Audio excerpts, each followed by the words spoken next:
Hello everyone, I am your Hindi teacher and today we will start one new chapter which is of class 10th and the book name is स्पर्श भाग 2। बच्चों, आज जो मैं आपको अध्ययन करवाने जा रही हूँ वो हबीब तनवीर जी की लिखी हुई रचना है और उनकी रचना का नाम है कारतूस। इससे पहले कि हम कारतूस पाठ का अध्ययन करें उससे पहले मैं आपको बताऊंगी कि हबीब तनवीर का जन्म सन 1923 में छत्तीसगढ़ के रायपुर ज़िले में हुआ।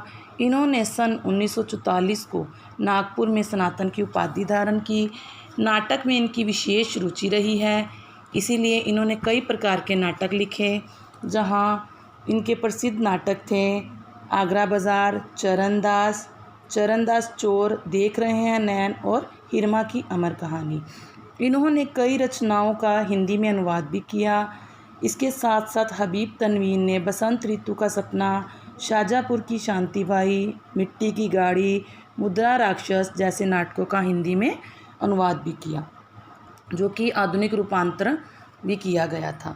इनकी कहानी जो आज मैं आपको बताने जा रही हूँ कारतूस, वो एक श्रेष्ठ एकांकी है। इस एकांकी में उन्होंने हिंदुस्तान के सन 1799 के वातावरण का सजीव चित्रण किया है। हम सब जानते हैं कि जो अंग्रेज़ हमारे देश में व्यापार करने की नीति से आए थे, लेकिन वो व्यापार ना करते हुए अब इस देश पर अपना अधिकार जमाने लगे।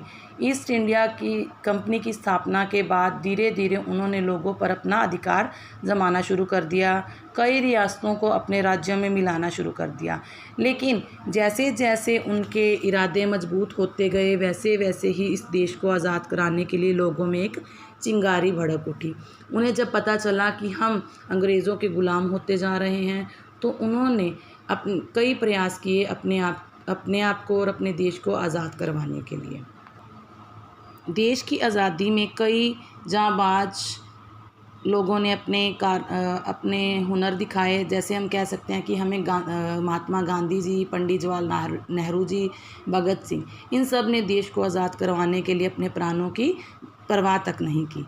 अब जो हम पाठ करेंगे वो है कारतूस। कारतूस का अर्थ होता है पीतल की एक नली जिसमें बारूद भरा जाता है।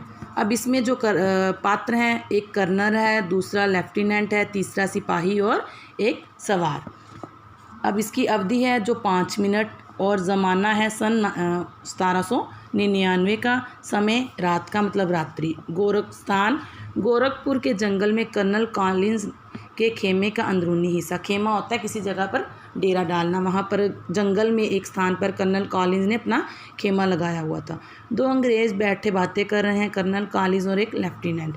खेमे के बाहर हैं, चांदनी छिटकी हुई है, अंदर लैंप जल रहा है, मतलब चांदनी रात थी, बाहर चांद की रोशनी थी और दूसरी तरफ लैंप जल रहा था। जंगल की ज़िंदगी बड़ी ख़तरनाक होती है, ये कर्नल ने कहा। लेफ्टिनेंट: हफ्तों हो गए यहाँ खेमा डाले हुए, सिपाही भी तंग आ गए हैं। ये वज़ीर अली आदमी है या भूत, हाथ ही नहीं लगता। अब वो कहते हैं कि ये वज़ीर अली, क्योंकि उन्होंने जो जंगल में खेमा लगाया हुआ था वो वज़ीर अली को पकड़ने के लिए लगाया हुआ था। अब सिपाही भी तंग आ चुके हैं, क्योंकि खेमा लगाए हुए 1 हफ़्ता हो गया और उन्हें वज़ीर अली अभी तक उनके हाथों नहीं लगा। ये वो क्यों बातें करते हैं? क्योंकि वज़ीर अली जिसके बारे में वो कह रहे हैं वो एक जांबाज सिपाही हैं, जो कर्नल लेफ्टिनेंट और कर्नल कॉलिंस के खेमे में घुसकर उसी से उसको मारने के लिए कारतूस भी ले जाता है, और जिसके बारे में कर्नल को पता तक नहीं चलता। अब कर्नल, उसके अफसाने सुन के रॉबिन हुड के कारनामे याद आ जाते हैं। रॉबिन हुड भी एक ऐसा इंसान था जो बहुत जाबाज था। वो अमीरों का पैसा लूटकर गरीबों में बांट देता था। उसी प्रकार जो वज़ीर अली है वो भी अंग्रेज़ों को भारत से निकालने की कोशिश करता है। अंग्रेज़ों के जुल्मों से तंग आए लोगों को इंसाफ दिलाने के लिए भटकता फिरता है। अंग्रेज़ों के खिलाफ़ उसके दिल में किस कदर नफ़रत है। कोई 5 महीने हुकूमत की होगी, मगर इस 5 महीने में वो अवध के दरबार को अंग्रेज़ी असर से बिल्कुल पाक कर देने में तकरीबन कामयाब हो गया। अब वो किसके बारे में कर रहा है? रॉबिन हुड के बारे में, और वहाँ पर वो जिक्र करता है वज़ीर अली का। कर्नल कॉलिंस: ये शहादत अली कौन है? अब लेफ्टिनेंट ने कर्नल से पूछा कि शहादत अली कौन है? आसिफउद्दौला का भाई है, वज़ीर अली का और उसका दुश्मन। वज़ीर अली का और उसका दुश्मन आसिफउद्दौला। असल में नवाब आसिफउद्दौला के यहाँ लड़के की कोई उम्मीद नहीं थी, मतलब किसी प्रकार की लड़के की कोई आशा नहीं थी। वज़ीर अली की पैदाइश को सादत अली ने अपनी मौत ख्याल किया, मतलब अपनी मौत मान लिया जब वज़ीर अली पैदा हुआ।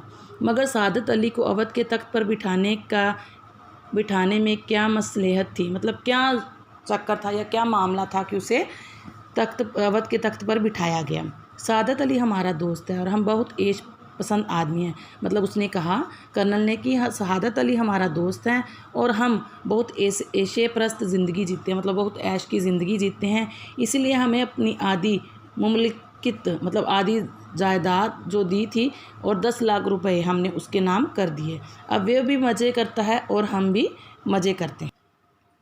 लेफ्टिनेंट, सुना है ये वज़ीर अली अफ़गानिस्तान के बादशाह शाह जमा को हिंदुस्तान पर हमला करने की दावत दे रहा है। अफ़गानिस्तान को हमले की दावत सबसे पहले असल में टीपू सुल्तान ने दी थी, फिर वज़ीर अली ने भी उसे दिल्ली बुलाया और फिर शमसुद्दौला ने भी।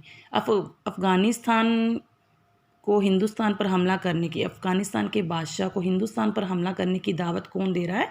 वज़ीर अली। ये लेफ्टिनेंट ने पूछा कि शमसुद्दौला कौन है? नवाब बंगाल का निब्स्ती रिश्ते का भाई, बहुत ही खतरनाक आदमी है लेफ्टिनेंट। इसका तो मतलब यह हुआ कि कंपनी के खिलाफ सारे हिंदुस्तान में एक लहर दौड़ गई है, मतलब सारे हिंदुस्तान में अब देश को आज़ाद कराने की एक लहर दौड़ चुकी है। जी हाँ, और अगर ये कामयाब हो गई तो बक्सर और प्लासी के कारनामे धरे के धरे रह जाएंगे। जैसे कि बक्सर और प्लासी का युद्ध हुआ था, वहाँ पर कई लोगों की जानें गई थी, वो कारनामे भी धरे के धरे रह जाएंगे। और कंपनी जो कुछ लॉर्ड क्लाइव के हाथों हासिल कर चुकी है, लॉर्ड क्लाइव था अंग्रेज़ों का राजा, जो उसके हाथों हासिल हो चुका है, मतलब उसने जो रियासतें जीती थी वो लॉर्ड वेल्सली के हाथों सब खो बैठेगी।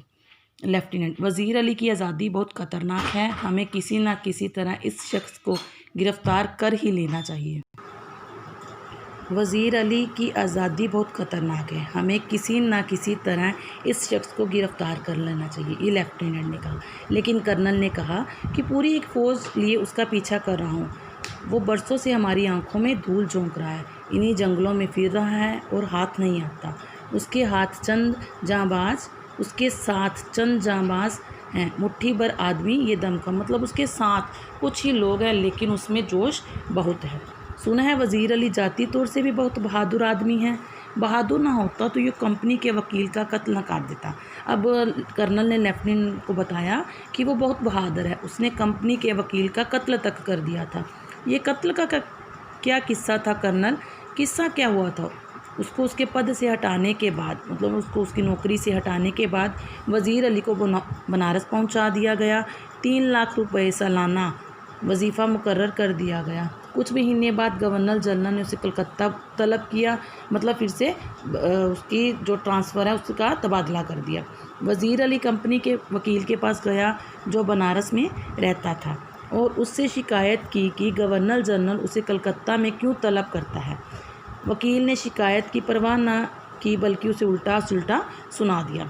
वज़ीर अली के दिल में तो यूँ भी अंग्रेज़ों के ख़िलाफ़ नफ़रत कूट कूट कर भरी हुई थी। उसने खंजर से वकील का काम तमाम कर दिया, मतलब उसने खंजर से वकील को मार डाला और भाग गया। अपने जानिसारों समेत आज़मगढ़ की तरफ भाग गया। आज़मगढ़ के हुक्मरान ने उन लोगों को अपनी हिफाजत में घाघरा तक पहुंचा दिया। अब ये कारवां इन जंगलों में कई सालों से भटक रहा है, मतलब वो घाघरा के जंगलों में वज़ीर अली कई सालों से भटकता हुआ नज़र आता है, लेकिन वो अभी तक किसी के हाथ नहीं आया। मगर वज़ीर अली की स्कीम क्या है, ये लेफ्टिनेंट ने कर्नल से पूछा। स्कीम यह है कि किसी तरह वह नेपाल पहुंच जाए, मतलब वज़ीर अली कहाँ पहुंचना चाहता था? नेपाल में। अफ़गानी हमले का इंतज़ार करें, अपनी ताकत बढ़ाएं, सादत अली को उसके पद से हटाकर खुद अवध पर कब्ज़ा करे और अंग्रेज़ों को हिंदुस्तान से निकाल दे। नेपाल पहुंचना तो कोई ऐसा मुमकिन है कि पहुंच गया होगा। अब लेफ्टिनेंट कर्नल से कहता है कि नेपाल तो वो आसानी से पहुंच गया होगा। हमारी फ़ौजी और नवाब सादत अली खां के सिपाही बड़ी सख्ती से उसका पीछा कर रहे हैं। हमें अच्छी तरह मालूम है कि वो इन्हीं जंगलों में है। एक सिपाही दाखिल होता है। जब लेफ्टिनेंट और कर्नल दोनों वज़ीर अली के बारे में बातें करते हैं तभी एक सवार वहाँ कमरे में आ जाता है। क्या बात है? दूर से गर्द उठती दिखाई देती है। गर्द मतलब होता है धूल, मिट्टी उड़ती हुई दिखाई दे रही है। सिपाहियों से कह दो कि तैयार रहे। अब कर्नल अपने सिपाही को आदेश देता है कि सिपाहियों से कह दो तैयार रहे। लेफ्टिनेंट, गर्द तो ऐसे उड़ रही है, मतलब धूल तो ऐसे उड़ रही है जैसे कि पूरा एक काफिला चला आ रहा हो, मगर मुझे तो एक भी सवार नज़र नहीं आता।